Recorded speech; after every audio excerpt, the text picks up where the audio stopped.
For those of you interested in working in behavioral science, what about the sectors? I think at a high level, let's do a very easy division between there's sort of the academic work, staying in academia.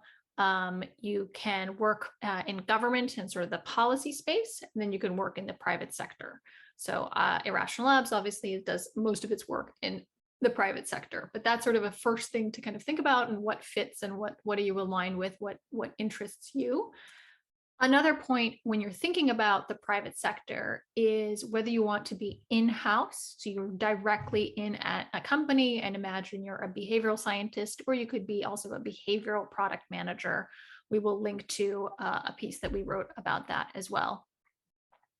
But the point here is to think about what you might be most interested in. For me, I really like the variety of being a consultant and getting to work in many different sectors, many different problems, but there is something to be said about being more of a specialist than a generalist. This is probably a little bit about your personal preferences as well. Many more companies are hiring behavioral scientists now, so if that's of interest to you, there's certainly a lot of opportunity there. In terms of the domains, what industries, what sectors, if you think about it for a little bit, it seems obvious that there's natural fits in certain spaces.